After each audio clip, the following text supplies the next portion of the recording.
Hello everyone, welcome to my classes Primary Learning with Kasum. Today we will doing question answer of chapter number 4 Honesty Does Exist. हम story complete कर चुके हैं, अब question answer करते हैं. देखिए question answer. हमने 4th chapter की स्टोरी की रीडिंग भी कर ली है, न्यू वर्ड्स भी कर लिया. ओके, आई होप आपको स्टोरी समझ आ गई होगी और अच्छी भी लगी होगी ना. Very good. आज देखिए, आज हम कर रहे हैं question answer. First question is, who do you think is the narrator? Who, कौन, डू यू थिंक, आपके according, is the narrator. Narrator मैंने बताया था ना स्टोरी में भी कि जो ये स्टोरी सुना रहा है, जिसके साथ ये घटना हुई थी और वो ये स्टोरी सुना रहा है, वो कौन था?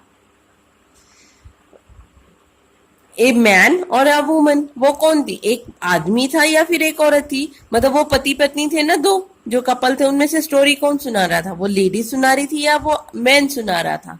Support your answer with example for the story. हमें देखो पहले तो ये बताना है कि ये स्टोरी सुनाई किसने है, मैन ने या वुमेन ने. जिसने भी सुनाई है उसका हमें प्रूफ देना है. भाई आपको कैसे लगा कि ये स्टोरी मैन सुना रहा है या फिर वुमेन सुना रही है. ओके, देखिए आंसर, अ वुमेन.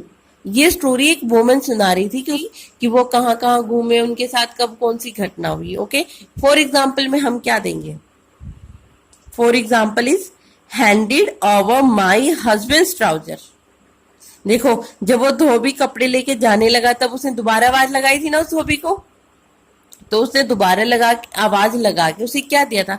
अपने हस्बैंड, अपने पति की ट्राउजर, पैंट दी थी ना उसने. याद करो आप सब, उसने अपने दोबारा आवाज लगाकर उसको अपने पति की पैंट दी थी. तो उसने क्या था? माई हस्बैंड मतलब हो रही है एक मेरा पति, मतलब एक वुमेन की बात हो रही है. तो इस स्टोरी का नरेटर कौन हुआ? A woman. Okay, next question देखिए. Where did this unpleasant happening take place? Where did, कहा, अनप्लेजेंट जो ये घटना उनके साथ हुई थी, हैपनिंग टेक प्लेस किस स्थान पर हुई थी? क्या वाराणसी हुई थी? घटना कौन सी? कि उसने गलती से अपने पति की ट्राउजर वॉश करने के लिए दे दी थी, लेकिन उसके अंदर पैसे थे और वो निकालना भूल गई. ये घटना कहाँ हुई थी? एट हरिद्वार. हरिद्वार में रुके थे ना वो होटल में, वहीं उनके साथ ये घटना हुई. Okay, next question. Lady committed the folly of. Folly क्या होती है? फोलिशनेस. हमने करा था ना पीछे भी न्यू वर्ड्स में, फोलिशनेस. फोली का मतलब फोलिशनेस, मूर्खता. मतलब उसने एडमिट किया कि गलती से उसने वो ट्राउजर दे दी. हमें ऑप्शन दिए हुए हैं, हमें इसमें से चेक करना है कि कौन सा सही है. Okay, not checking the trouser pocket. उसने ट्राउजर की पॉकेट चेक नहीं की थी. हाँ भाई, ये बात तो सच्ची है ना, उसने चेक नहीं किया था. बिना चेक किए ही पेंट उसको दे दी, धोबी को दे दी थी. देखिए, giving iron cloth again for washing. क्या उसने धोए धाए प्रेस किए हुए कपड़े वॉश करने दिए हुए थे? नहीं, ये बात तो गलत होगी. उसने तो गंदे कपड़े दिए थे, क्योंकि वो लोग देखो बिजी थे. उस बिजी शेड्यूल में वो कपड़े नहीं धो पाए थे, तभी तो वो कपड़े दे रही थी धोबी को. गंदे थे वो इसलिए. ये तो क्या होगी? गलत बात होगी. अब नेक्स्ट देखिए, for getting to give all the cloth. All the cloth, सारे कपड़े. फॉर गेटिंग भूल गई थी. क्या वो सारे कपड़े देना भूल गई थी? नहीं भाई, ऐसा तो कुछ नहीं हुआ था. क्या हुआ था? वो अपने हस्बैंड की ट्राउजर की पॉकेट चेक करना भूल गई थी. उसने पॉकेट चेक नहीं की थी, एज इट इज उसने उसको धोबी को कपड़े दे दिए थे. तो कौन सा सही हुआ इसमें? तो कौन से वाला ठीक हुआ? फर्स्ट वाला. उसने ट्राउजर की पॉकेट चेक नहीं की थी, बिना चेक किए ही उसको धोबी को दे दी थी. ओके, नेक्स्ट क्वेश्चन देखिए. नेक्स्ट क्वेश्चन देखिए, the narrator told the hotel manager. जो नरेटर कौन थी? वो लेडी थी ना. उस लेडी ने होटल के मैनेजर से कहा टू अनकैश हिज ट्रेवलर चेक. देखो, जब उनके पास कैश थे, वो कैश कहाँ चला गया था? उस धोबी के पास चला गया था ना. नेक्स्ट देखिए, the narrator told the hotel manager to. Narrator कौन थी? वो लेडी जो ये स्टोरी सुना रही थी. टोल्ड द होटल मैनेजर, उसने होटल के मैनेजर से कहा अनकैश हिज ट्रेवलर्स चेक.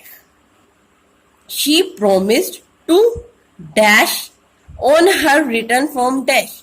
अब देखो, उनके पास कैश नहीं था, तो उसने क्या बोला?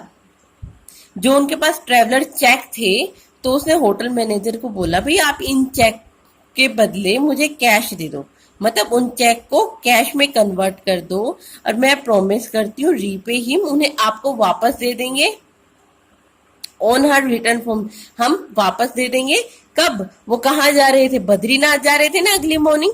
जब हम बद्रीनाथ से वापस आएंगे तो हम आपको वो पैसे वापस दे देंगे। प्लीज तब तक के लिए हमारा जो चेक है उसको अनकैश कर दो, मतलब उसके बदले हमें कैश दे दो। ओके, नेक्स्ट देखिए, the money involve in this miss adventure was, कि जो वुमेन ने गलती से ट्राउजर दे दी तो उसमें कितने पैसे थे उसकी पॉकेट में? 2500 रुपीज इन्वॉल्व थे ना। ओके, ठीक है। नेक्स्ट देखिए, the manager offer to, manager ने उनको क्या ऑफर किया? Send for the washerman, washerman के पास भेज दिया उनको। Extend the hotel charge, hotel का चार्ज लेने के लिए क्या था? नहीं। अनकैश द ट्रेवलर चेक, उसने क्या ऑफर दिया? ठीक है भाई, मैं आपका ट्रेवलर चेक अनकैश कर देता हूँ। तो सही ऑप्शन कौन सा हुआ? Option third. अब नेक्स्ट क्वेश्चन देखिए, number next 7th question is, the manager had a mischievous smile why. अब देखो, जब वो उनको टेंशन हो रही थी हमारे पैसे नहीं मिल रहे, अब हम क्या करें, मैनेजर भी कोई हेल्प नहीं कर पाया था ना। तभी उनका डोर नॉक हुआ था, किसी ने डोर नॉक किया था, तब उन्होंने जाके देखा, वहां कौन था? मैनेजर था ना। और उसके फेस पे कैसी स्माइल थी? एक शरारत भरी स्माइल। मिस्चीफ क्या था? शरारत भरी स्माइल थी उसके फेस पर। वो क्यों थी? The washerman stood behind him with the ward of notes. Washerman कौन था? धोबी। स्टूड बिहाइंड, उसके पीछे खड़ा था। विद के साथ वार्ड क्या था? वार्ड का मतलब गुच्छा या फिर बंडल ऑफ नोट्स, जो उनके पैसों का बंडल था उसके पॉकेट में रह गया था, उसको लेकर धोबी उसके पीछे खड़ा था, इसलिए उसके फेस पर ऐसी स्माइल थी। Okay, next question is, I call it a miracle. अब जब उसको वो पैसे मिल गए थे, धोबी ने उसको पैसे दे दिए थे उस लेडी को, तो वो खुश हो गई थी। उसके बाद उसने क्या कहा था? उसने कहा था ना, इट वॉज ए मिरेकल, भाई ये तो चमत्कार ही हो गया। I does I refer to, मतलब आई कॉल्ड, आई शब्द किसने यूज किया था आपने? द लेडी और द नरेटर। नरेटर मतलब जो ये स्टोरी बता रहा है। Okay, next question is, what does it stand for.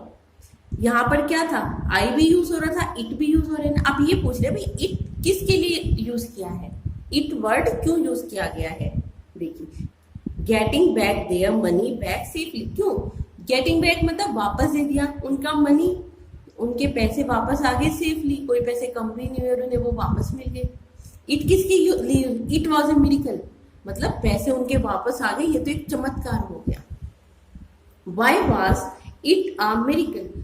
अब ये पूछ रहे वाई वॉज, क्यों इट वॉज ए मिरेकल, भाई ये जादू चमत्कार क्यों हुआ?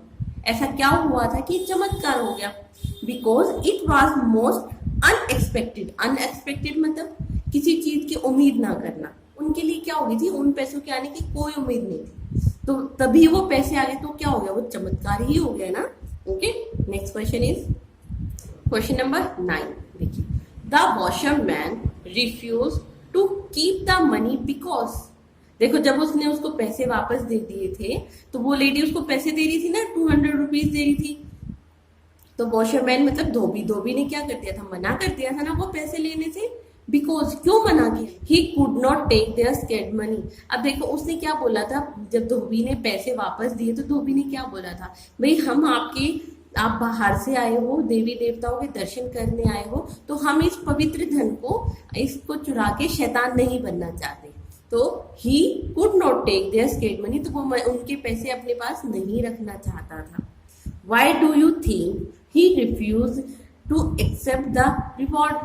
वाई डू यू थिंक, आपके अकॉर्डिंग आपको क्यों लगता है ही रिफ्यूज टू एक्सेप्ट, उसने रिफ्यूज कर दिया था एक्सेप्ट करना रिवॉर्ड, जो वो लेडी उसको 200 रुपए दे रही थी ना लेने से? Because his honesty was not for sale, क्योंकि उसकी जो ईमानदारी थी वो बिकाऊ नहीं थी। भाई उसने किसी रीजन से ये पैसे वापस दे दिए उनको ताकि उसको पैसे मिले, ऐसा तो धोबी ने कुछ नहीं सोचा ना था। धोबी ने उनको वो पैसे दे दिए क्योंकि वो उनके थे, धोबी ईमानदार था ना। इसी तरीके से अगर हमें कोई चीज मिलती है, हम उसे वापस जाके दे देते जिसकी वो चीज है, क्या हम एक्सपेक्ट करेंगे अगर हम उसे वापस देंगे तो वो हमें बदले में कुछ देगा? नहीं, हम उसको अपनी ईमानदारी से जाकर उसको वापस करते हैं क्योंकि वो चीज उसकी है। ये हमारी क्या है? ईमानदारी। ओके, यहाँ हमारे क्वेश्चन आंसर कंप्लीट हो जाते हैं। आई होप आपको अच्छे से समझ आ गए होंगे। Okay, thank you students.